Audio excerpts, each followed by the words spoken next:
안녕하세요, 여러분.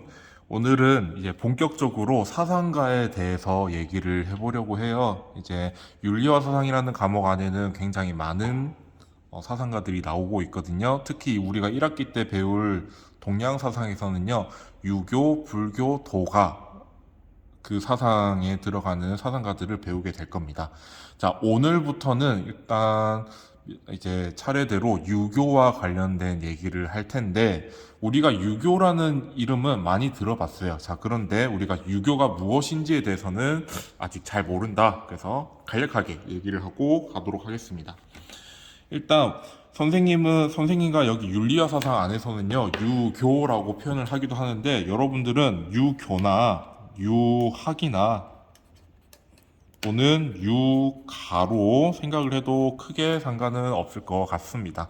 물론 이제 구체적으로 보면은 다르게 설명을 할 수도 있긴 하지만 여러분들은 그냥 유교, 유학, 유가는 같은 거라고 생각을 합시다. 자, 이 유교의 특징을 먼저 설명을 하자면요. 인간의 본성을 무엇으로 보냐면 이제 바로 공자라는 사상가를 하면서 배우겠지만 본성은 인이라고 하는 사랑의 정신을 얘기를 합니다. 자, 사랑의 정신, 굉장히 선한 것으로 여러분들이 생각이 들죠. 그래서 인간의 본성은 기본적으로는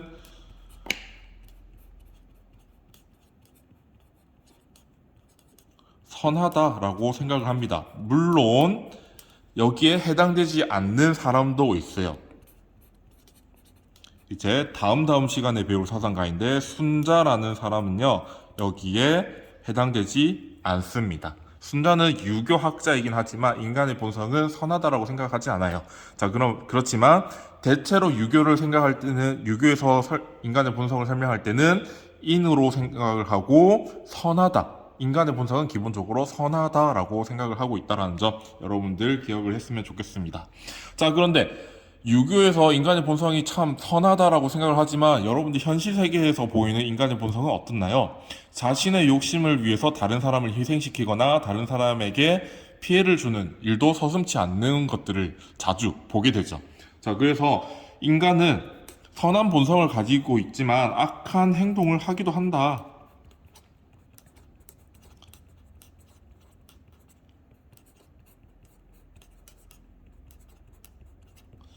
자, 악한 행동을 하기도 한다. 그럼 여기서 끝나면 당연히 윤리사상이라고 얘기할 수 없겠죠? 인간의 본성은 선한데 악한 행동을 한다면 그 악한 행동을 하지 못하도록 해야 되겠죠. 자, 그래서 유교에서는 어떤 얘기를 하느냐면 예라는 개념을 가져옵니다. 우리가 예절할 때 그 예가 맞아요. 한자로 쓰면 이렇게 됩니다. 예의 범죄할 때 그 예라고 생각을 하면 돼요. 자, 이 예라는 것을 우리가 만들어내고 이 예를 실천하다 보면 악한 행동을 하지 않도록 되고 우리가 기본적으로 가지고 있던 이 선한 본성을 회복하게 된다. 그래서 이 과정을 저는 모두 통틀어서 수양이라고 부르도록 하겠습니다. 수양을 해야 된다. 자, 그래서 이 수양을 통해서 이상적인 인간이 돼야 되는데, 자, 유교에서는요, 군자라고 부르기도 하고, 성인이라고 부르기도 합니다. 물론 이 군자와 성인은요, 조금 다른 차이점이 있긴 해요. 이 군자는 이상적인 인간이 되기 위해서 노력하는 사람이고,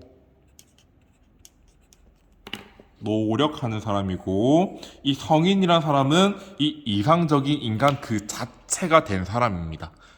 여러분들은 그렇게 군자와 성인을 구분하면 되고, 아무튼 유교에서는 이런 메커니즘으로 인간의 본성은 선한데 악한 행동을 하기도 하니까 우리가 예를 실천해서 수양을 하고 군자 또는 성인이 되도록 노력하자라고 생각하는 사상적 경향 또는 학파라고 생각을 하면 됩니다.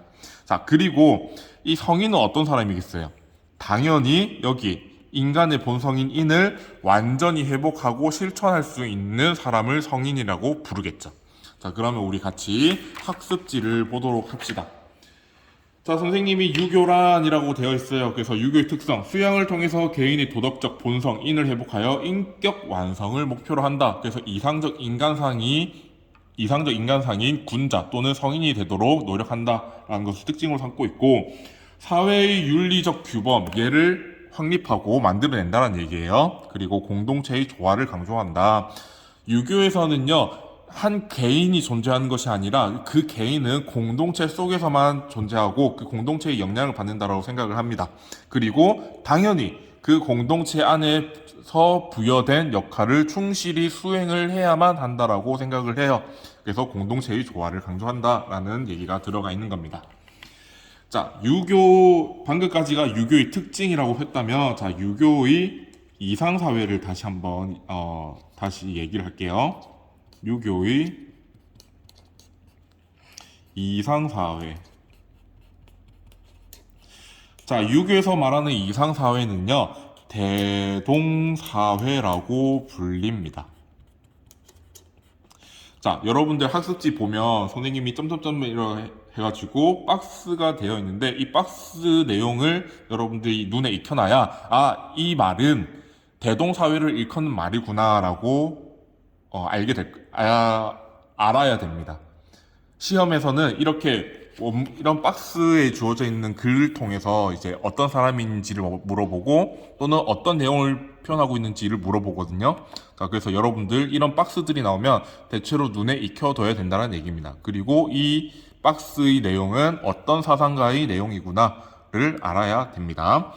자, 이 대동사회는 어떤 사회냐? 인륜이 구현됐다. 자, 인륜이 뭔가요? 자, 인간으로서 마땅히 지켜야 할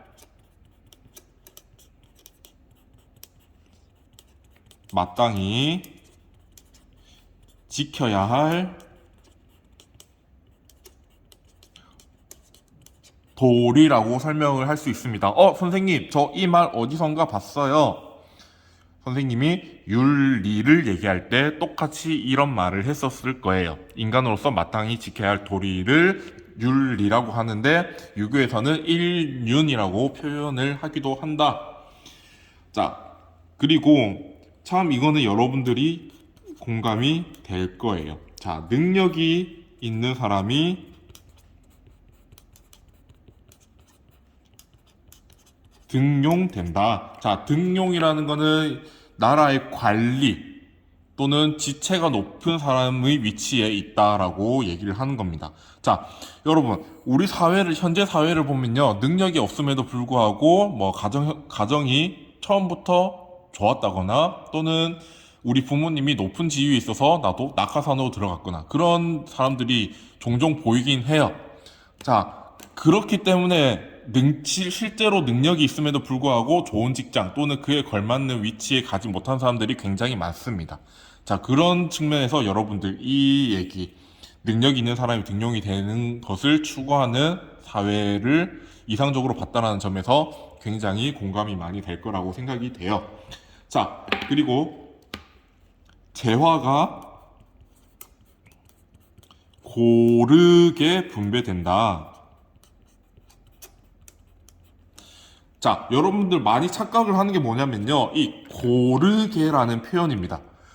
자, 우리가 고르게 분배한다, 고르게 나눈다 이런 얘기를 할 때 다 n분의 1 평등을 생각하는데, 여기서는 평등이 아니에요.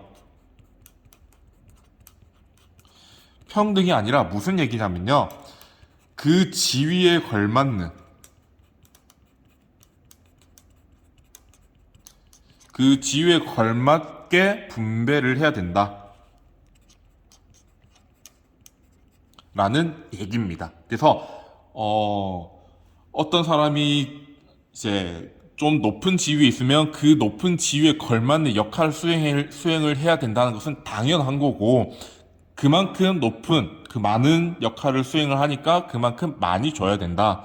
또 반대로 상대적으로 낮은 지위에 있고, 낮은 지위에 있다는 거는 적은 역할 수행 또는 적은 책임이 부여가 된다는 얘기거든요. 그러면 그만큼의 분배가 이루어져야 된다라는 얘기를 담고 있는 겁니다. 그래서 평등, 똑같이 n분의 1로 분배를 해야 된다는 얘기는 아니라는 것을 여러분들이 꼭 알아야 됩니다.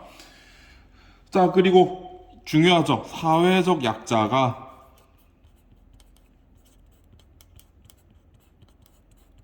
보살핌을 받는다.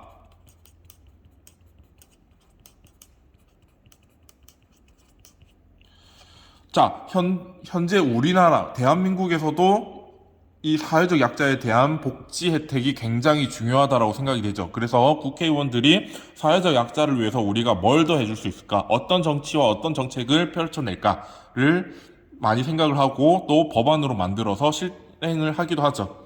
자, 그리고 이거는 대한민국에서 국한된 것뿐만 아니라 이제 세계적인 추세죠. 기본적인 인간다운 삶을 보장해줘야 된다라는 얘기인데, 대동사회에서도 똑같이 말을 하고 있어요. 이 대동사회라는 얘기는 지금으로부터 거의 3,000년 전, 3,000년까지는 아니지만 거의 3,000년 전에 얘기가 된 건데, 그때도 이미 사회적 약자에 대해서 우리가 보살핌을 해줘야 된다. 인간다운 삶을 위해서 우리가 어떤 혜택을 주어야 한다라는 얘기를 하고 있는 겁니다. 그래서 여러분들이 이 대동사회를 보면서 굉장히 감명을 받는 친구들도 많은 것 같아요. 아무튼 유교에서는 이런 대동사회를 추구를 한다라고 생각을 하면 되겠습니다.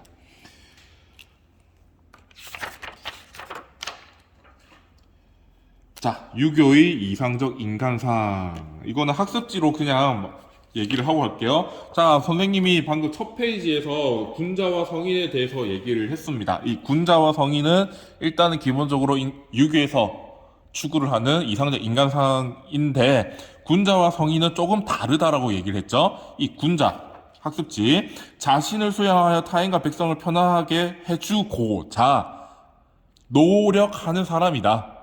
아직은 내가 100% 완벽하게 인을 회복하고 인을 실천하지는 못해. 때때로 내가 나의 욕심을 위해서 다른 사람에게 피해를 주는 경우도 생겨요. 자, 군자는 그런 사람입니다. 실수할 때도 있어. 그렇지만 내가 좀 더 나은 사람이 되기 위해서 노력하는 사람이 군자라면, 성인은 100% 나의 본성, 인이라는 이제 선한 본성을 회복하고 그것을 실천하는 사람입니다. 자, 그래서 학습지에서 마찬가지로 수양을 통해 내면의 도덕적 본성을 완전히 회복했다. 자, 그리고 모든 말과 행동이 도덕적 본성에 일치한다. 이 사람은 때때로 다른 사람에게 피해를 주는 경우가 없습니다. 자, 이렇게 성인과 군자는 조금 다른 측면이다. 그럼에도 불구하고 우리가 군자라도 되기 위해서 노력을 해야 된다. 라고 설명을 하고 있습니다. 자, 네 번째, 유교의 변천 과정이라고 되어 있습니다.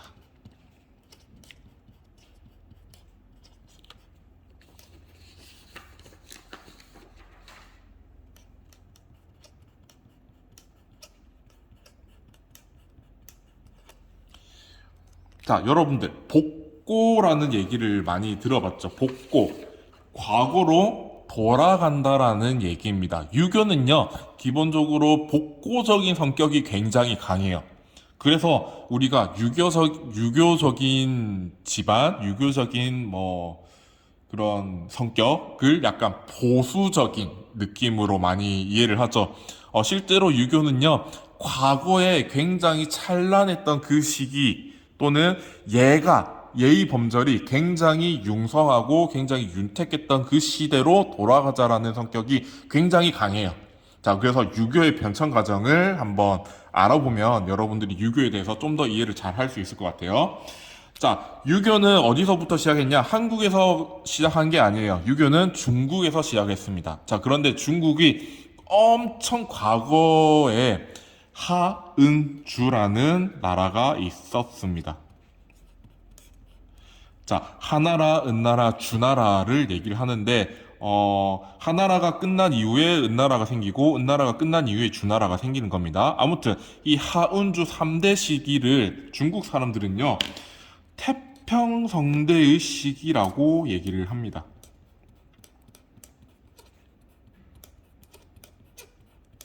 자, 태평성대. 정말로 평화롭고 문화가 굉장히 찬란했던 그런 시기를 태평성대 시기라고 얘기를 해요. 자, 이 시기에 이제 요순우 임금이라는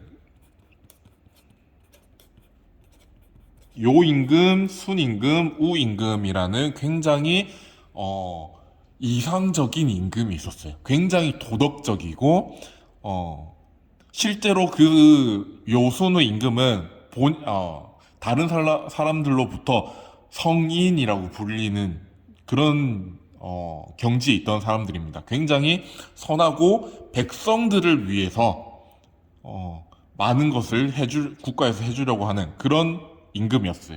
자, 이 요순우 임금이 왜 중요하냐면요. 인간이 마땅히 지켜야 할 인륜이 무엇인지를 만들어냈다, 정립했다라고 얘기를 합니다. 자, 그리고 유교에서는 예를 굉장히 중요시했다라고 얘기했죠. 이 예라는 것을 만들어냈다, 체계화시켰다라고 얘기를 합니다.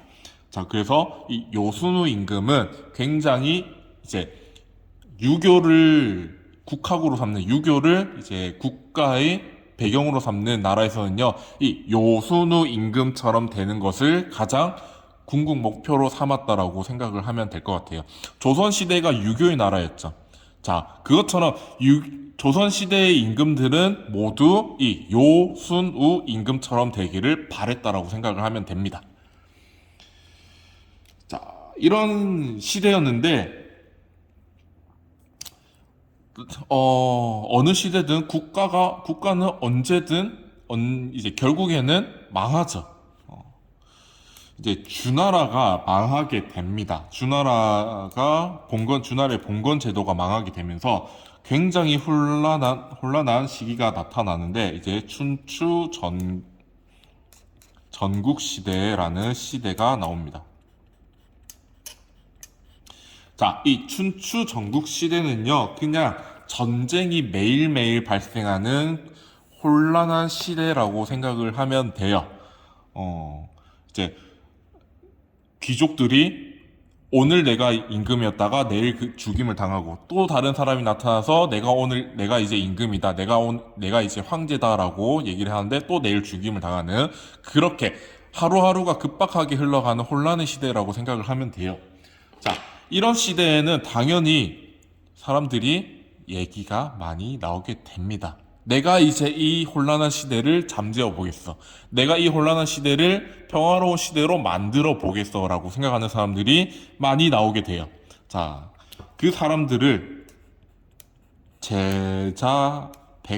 제자백가라고 얘기를 해요. 제자백가. 100가지의 사상이 나왔던 시대입니다. 자, 그 중에서 한 가지가 유교예요. 유교는 제자백가 중에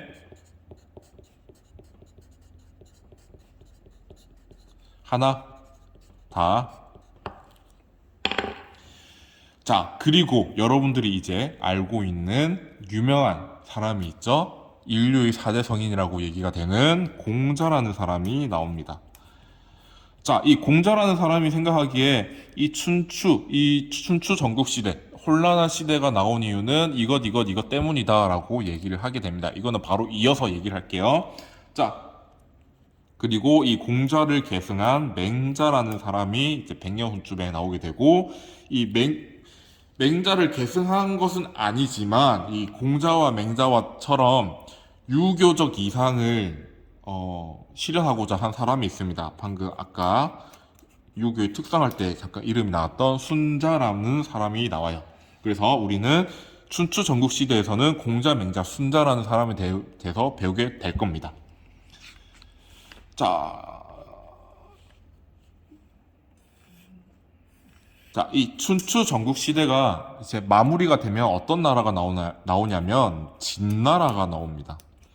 여러분들 흔히 들어봤을 진시황이라는 사람이 나오게 되는 거예요. 자, 시황제가 진나라라는 나라를 세우면서 어떤 일을 자행했냐면 분서갱유라는 사건을 발생시킵니다. 이 분서갱유가 뭐냐면요. 이 이전까지 이제 공자를 비롯한 유교가 굉장히 유행을 했어요. 자, 그런데 이 진나라 진시황은요, 유교를 굉장히 싫어했습니다. 왜냐면 여기 유교에서는 신하가 왕을 이제 잘 보살펴야 된다라고 얘기를 하거든요. 자, 그런데 진나라는요, 유교처럼 나라를 다스리는 게 아니라 오직 힘에 의해서, 법에 의해서 통치를 해야 된다고 생각합니다. 그래서 유학을 굉장히 싫어했어요.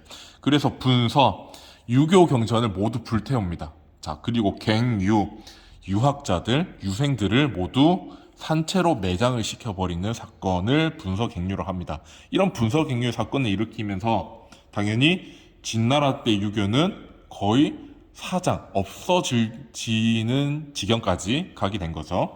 자, 그런데 진나라가 오래 안 가죠. 진나라가 오래 안 가고 다음으로 나타난 나라가 어떤 나라냐?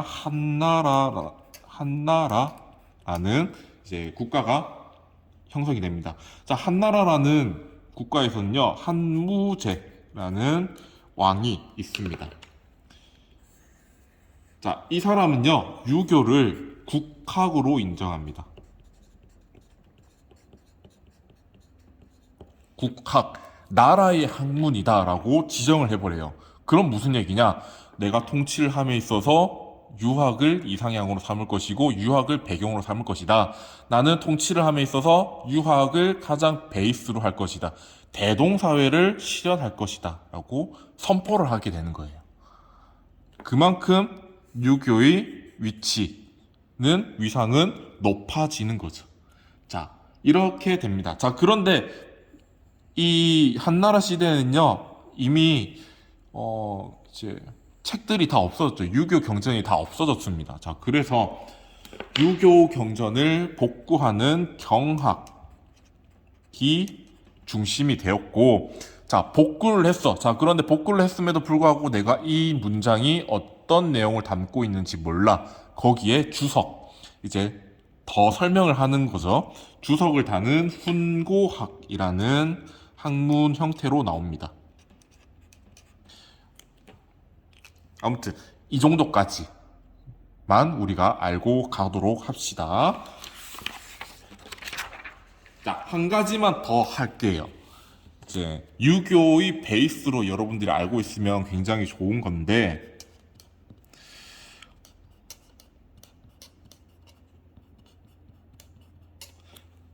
자, 옛날 사람들은요, 하늘에 대해서 굉장히 관심이 많았어요. 자, 조선시대만 해도 갑자기 지진이 나거나 아니면 하늘에서 천둥이 치거나 마른 하늘에 날벼락이 치면 이것은 전부 임금이 통치를 잘못해서 그렇다라고 얘기를 한 만큼 하늘에 대해서 굉장히 신성한 의미를 부여했습니다. 자, 유교에서는요, 기본적으로 하늘이란 존재는 신성하고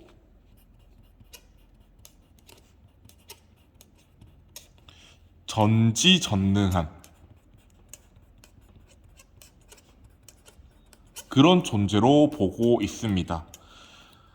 자, 그리고 여러분들, 아까 선생님이 유교에서는 기본적으로 인간의 본성이 도덕적이다, 선하다라고 얘기를 했죠. 자, 그런데 인간이 악한 행동을 한다라고 악한 행동을 하기도 한다라고 얘기했죠.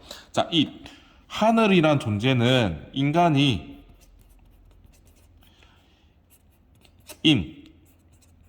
인을 실천했는지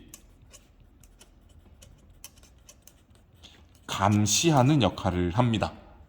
자, 만약에 내가 오롯이 가지고 있는 본성, 인을 실천하지 못하면 당연히 그에 합당한 처벌을 하기도 하죠.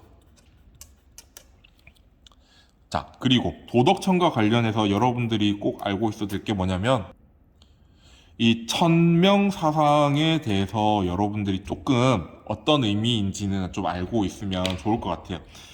이제 천명, 하늘이 명령 내린다라는 거예요. 자, 인간에게 하늘은 명령을 내리는데 어떤 명령을 내리냐?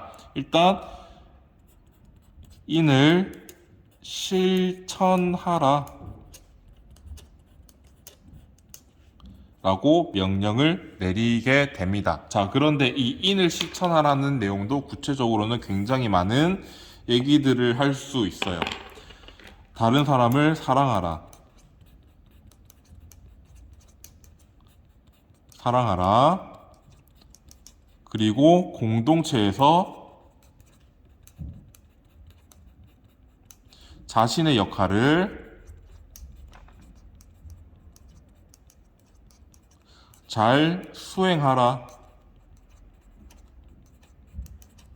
이런 식으로 명령을 내리게 됩니다. 물론 이제 그 공자맹자 순자에서는요, 인간이라면 공통적으로 갖게 되는 천명이 있다. 당연히 공통적인 천명은 인을 실천하라겠죠. 자, 그리고 그 지위에 따라, 그 사람이 어떤 지위에 있느냐에 따라서 달라지는 천명도 있다. 자신의 역할을 잘 수행해라. 군주라면, 임금이라면 당연히 백성들을 사랑하고 백성들에게 이로움을 주는 통치를 하는 게 천명이겠죠. 만약에 이 천명을 실천하지 못하면 당연히 그 하늘이 처벌을 내리겠죠. 이 내용을 여러분들이 유교 사상을 학습할 때 머릿속에 가지고 있으면 좋을 것 같습니다. 물론 이 천명 사상은 아까 말했다시피 순자는 포함되지 않습니다. 왜 그런지는 순자를 배울 때 같이 얘기를 하도록 합시다. 아무튼 유교의 가장 큰 특징은 이렇게 얘기를 할 수 있어요. 자, 그러면 이제 진짜로 사상가에 대해서 얘기를 해보도록 하겠습니다. 자, 공자라는 사람을 얘기를 할 거예요. 자, 이 공자라는 사람은요, 일단 굉장히 유명하죠. 왜 유명하냐면요, 동양권에서는 교사라는 직업을 최초의 교사가 누구냐라고 말할 때 공자라고 얘기할 수 있습니다. 자, 이 공자라는 사람은 제자들을 받아서 집단 교육을 하게 됩니다. 자, 그리고 집단 교육을 함으로써 이제 그 혼란한 시대에 집단 교육을 하게 되면서 인간의 선한 본성을 실현시키고 공동체 질서 확립에 큰 기여를 했기 때문에 우리가 지금까지도 인류의 4대 성인이라고 부르고 있는 겁니다. 실제로 여러분들 다른 사람들에게 굉장히 좋은 얘기를 해주고 깨달음을 주는 거는 굉장히 큰 어려운 일이거든요. 자, 그런데 이 공자라는 사람은 3,000명이 넘는 제자들을 거느렸고 그 제자들에게 인간다움을 가르친 사람이다 라고 생각을 하면 되겠습니다. 자, 이 공자가 생각하기에 지금 굉장히 혼란한 시기예요. 이 사람은 춘추 전국시대 중에 춘추시대의 사람입니다. 춘추시대. 자, 그래서 사회가 왜 혼란한가?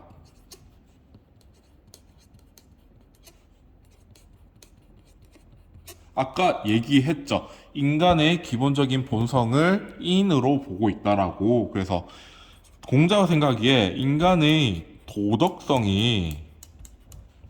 도덕적인 선한 본성이 나쁘게 흘러갔기 때문에 이 사회가 혼란스럽다. 자, 원래 태어나기를 선하게 태어났는데 사람들이 자신의 욕망과 욕구를 추구하게 되고 다른 사람에게 피해를 주면서까지 자신의 욕망과 욕구를 추구하게 되니까 이 사회가 혼란해지게 된 거 아니냐. 그리고 두 번째, 통치자가 통치를 잘못했다. 잘못된 정치.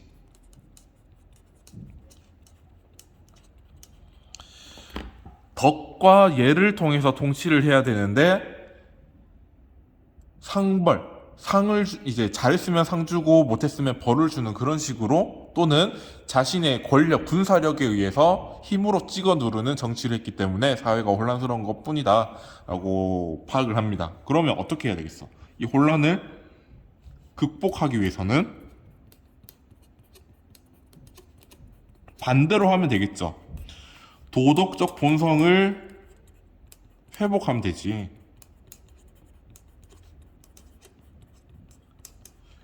또 통치를 잘 하면 되지. 구체적으로는 정명이라는 개념이 나올 겁니다. 자, 그리고 재화의 고른 분배를 해야 된다라고 얘기를 할 겁니다.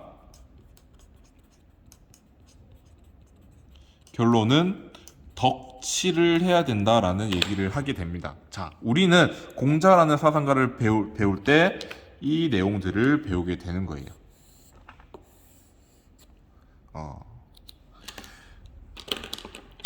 자, 그러면 도덕적 본성에 대해서 먼저 얘기를 해보도록 합시다. 자, 인이라는 개념은 유교를 할 때 빼놓을 수 없는 개념입니다. 자, 인이란 무엇인가? 첫 번째, 인간이 선천적인 도덕적 본성을 인이라고 보고 있습니다. 이거는 그냥 도덕적 본성. 자, 이게 중요하죠. 사랑의 정신이다. 인이 무엇인가요? 사랑의 정신이다. 무슨 얘기냐? 나의 가족을 사랑하고 나의 친구를 사랑하고 또 그것을 확장해서 나의 공동체, 내 주변에 있는 이제 지역 주민들을 사랑하고 더 크게 나와 같은 국가에 있는 사람을 사랑하고 좀 더 크게는 이 세계에 있는 온 천하의 사람들을 사랑하는 것, 그 사랑의 정신을 인이라고 표현을 하기도 합니다. 또 사회적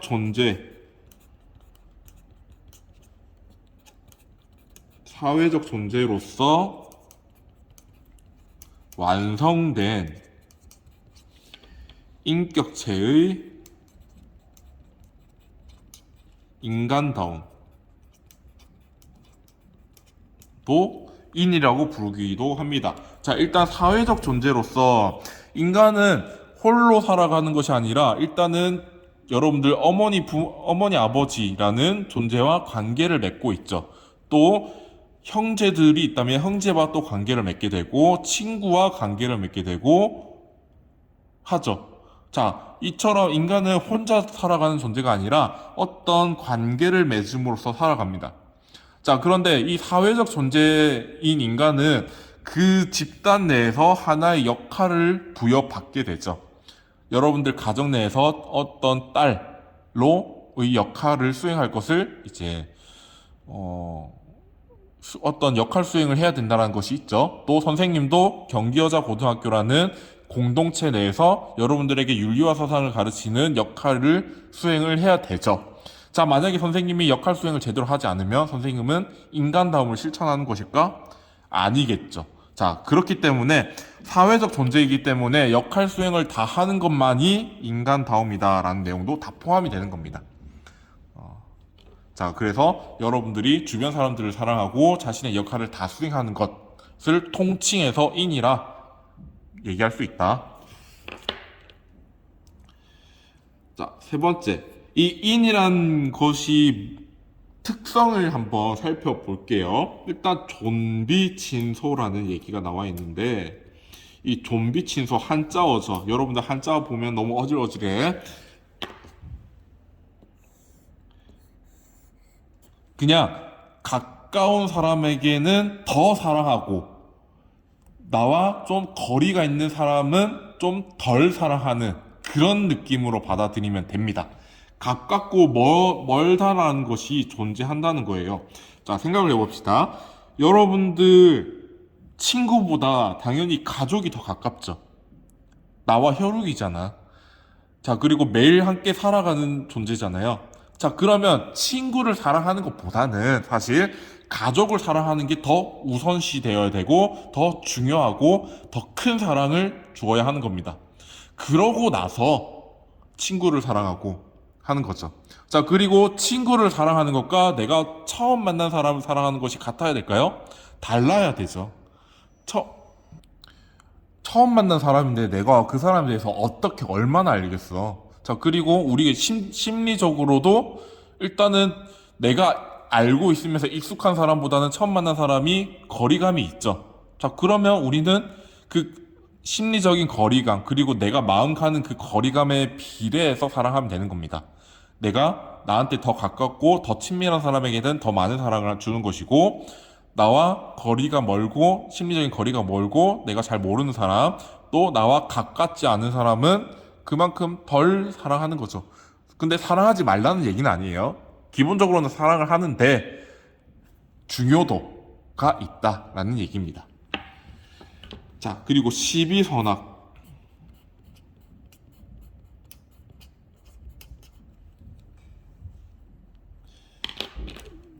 그의 분별. 가깝고 멀고도 분별해야 되고 시비선악도 분별해야 된다. 이건 무슨 얘기냐면요. 여러분들이 친구가 있어요. 굉장히 친한 친구고 매일 같이 밥을 먹고 매일 같이 좋은 이제 미래를 꿈꾸면서 함께 하하호호하는 친구인데 그 친구가 다른 사람에게 폭력 행위를 했어. 여러분들 이 폭력 행위가 좋은 행위인가요? 나쁜 행위인가요?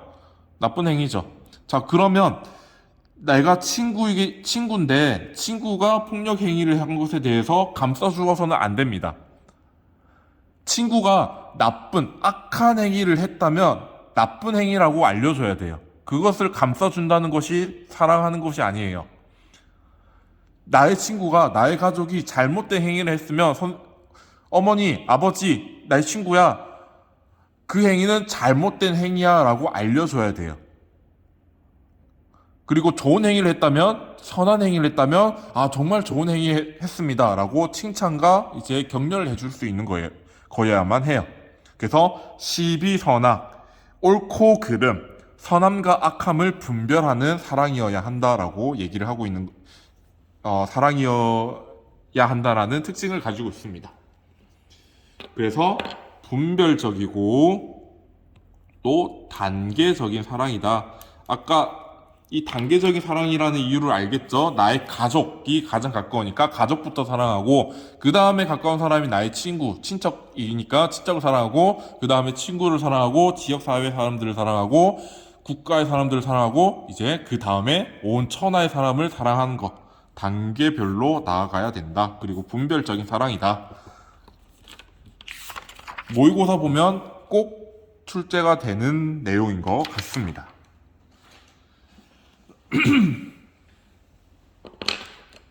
자, 인이라는 것에 대해서 큰 특징을 한번 얘기했고, 그러면 이제 제, 충, 서에 대해서 얘기를 할게요. 이 효제, 충서는 각각 하나의 개념입니다. 제, 충, 서. 이 효와 제는요, 일단은 어렵지 않은 거예요. 우리가 효도할 때 얘기, 그 효자입니다. 일단 부모님을 잘 섬기는 것.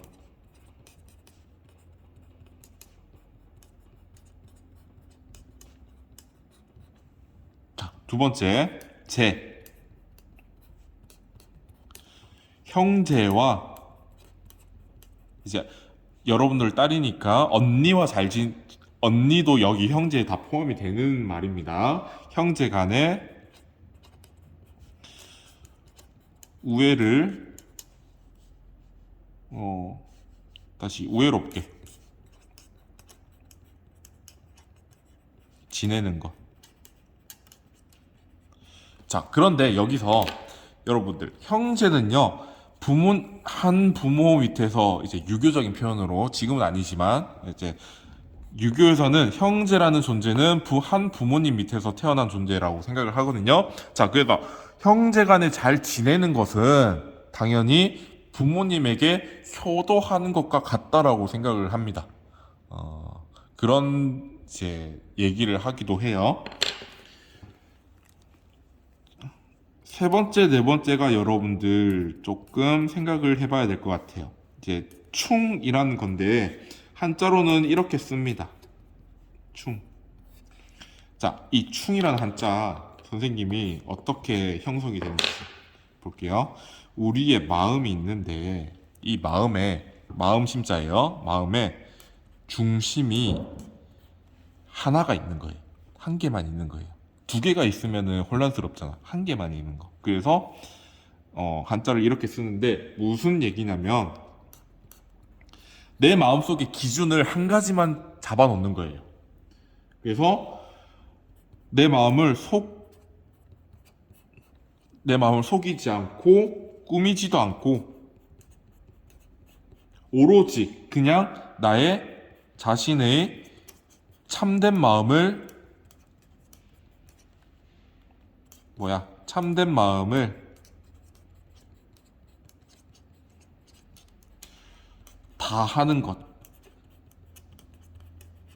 자, 친구들에게 이제 여러분들이 진심을 다해서 하는 거.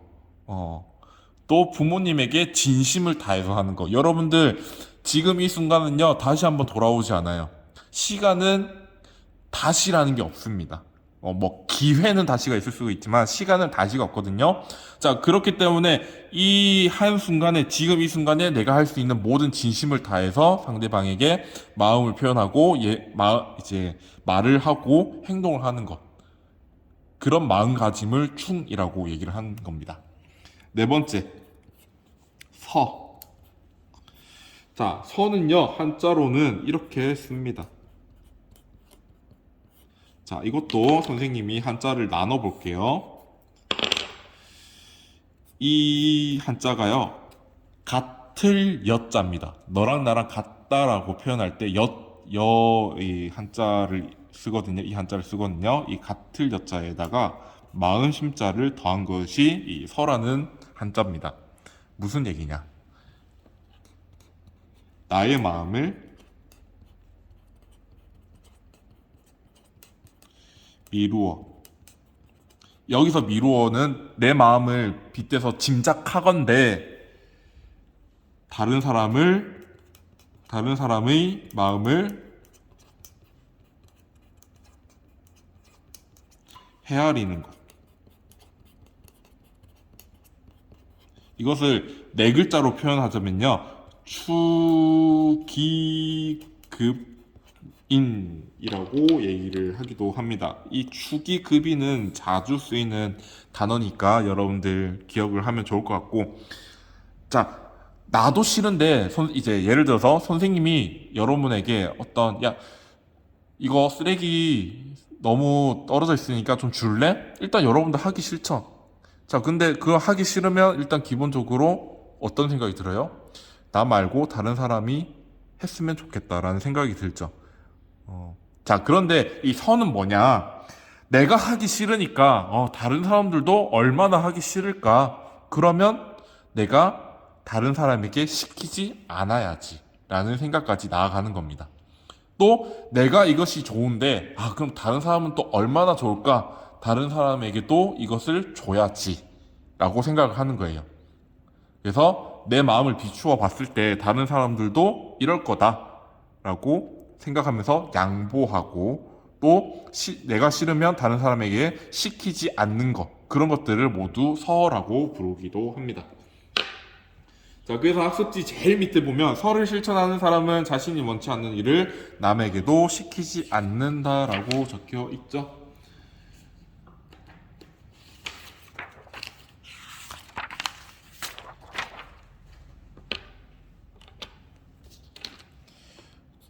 자, 지금부터 빨리빨리 나아가겠습니다. 자, 예라는 개념이 나옵니다. 아까 얘기했죠. 자, 얘는요, 일단 기본적으로는 우리 마음속에 있는 것이 아니라 외면적 규범입니다. 자, 이 외면적 규범인데 인의 정신을 담고 있어야 됩니다.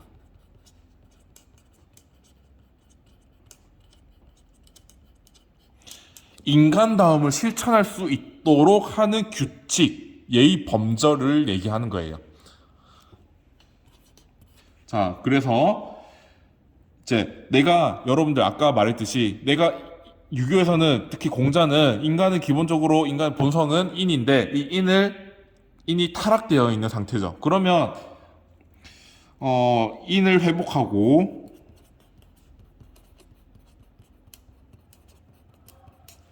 실현하기 위해서는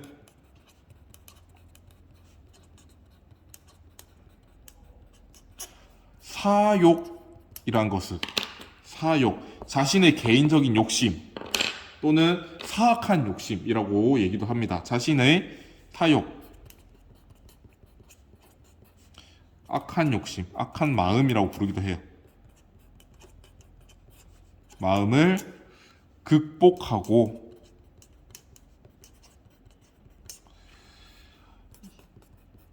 얘를 회복해야 한다. 자, 여기 얘를 회복해야 된다. 왜 회복이라 썼나요, 선생님? 얘를 실천해야 된다라가 아니라 왜 회복해야 된다라고 얘기를 하나요? 일단은 이 춘추 전국 시대는 얘가 무너진 사회예요. 자, 그런데 아까 선생님 뭐라 했죠? 하은주 시대는 얘가 확립되고 체계화된 시대다라고 얘기했죠. 그래서 공자가 생각하기에 이 얘라는 것은 주나라 시대의 얘를 회복해야 되는 겁니다. 그리고 주나라 시대의 얘를 회복하고 실천을 해야 된다는 얘기까지 다 포함이 된 거예요. 자, 사역을 극복하고 얘를 회복해야 된다. 이것을 한자 4개로 쓰면 극기복례라고 얘기합니다. 자, 이 극기복례를 함으로써 우리는 인간의 도덕적인 본성인 인을 회복하고 실현할 수 있다라고 생각을 합니다. 자, 그런데 우리는 정말 하기 싫은데 어쩔 수 없이 하게 되는 그런 때도 있잖아요. 자, 공자는 생각하기에 네가 하기 싫어서 하는 것보다는 네 참된 마음, 충 얘기했죠. 얘의 형식보다는 네가 그 얘를 실천하는 마음가짐이 더 중요하다라고 얘기합니다. 얘를 실천하는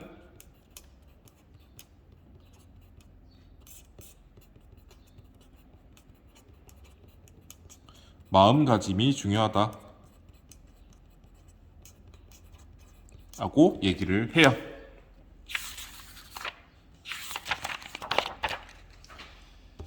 자, 5번째 맞나요? 네, 5번째 정명.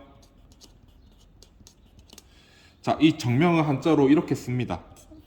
발을 정 그리고 이름 명자 쓰는데 자신의 이름을 가지런히 한다라는 뉘앙스예요. 무슨 얘기냐?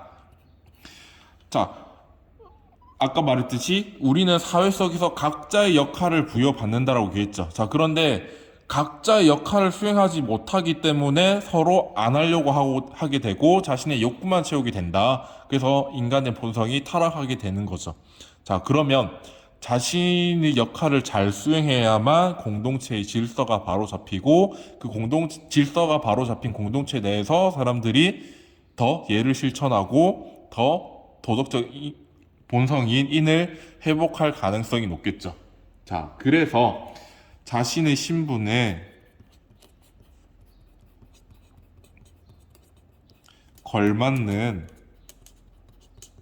역할을 수행해야 된다.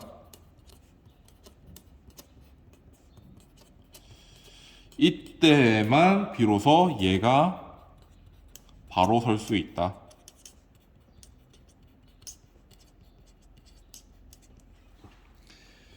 자, 뭐 이거 번호는 없어도 될 것 같아. 자, 6번 덕치.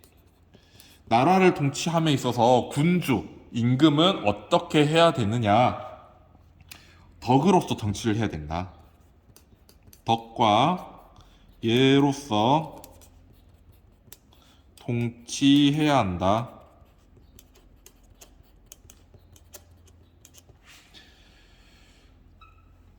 자, 여러분, 우리가 형벌만 너무 강조하면, 야, 너 이 규칙 이제 안 지키면 너 이렇게 처벌할 거야. 안 걸리면 그만이지. 이런 마음을 갖게 되잖아요. 자, 공자도 이미 그것을 알고 있었어요. 안 걸리면 그만이지라는 마음을 갖게 될 거야. 그러면 네가 덕과 예로서 너가 따뜻한 마음과 인정을 베풀면 그 사람이 너에게 그 사람은 당연히 너에게 호감을 가지게 될 것이고 그 사람은 악한 행동을 하지 않게 될 거야 라고 생각을 하게 되는 거죠. 그래서 덕과 예로서 통치를 하는 것이 가장 바람직하다라고 생각을 합니다. 자, 2번째 숙이 아닌. 이것은 무슨 얘기냐면요, 통치자가 먼저 군자다운 인격자가 되어야 된다.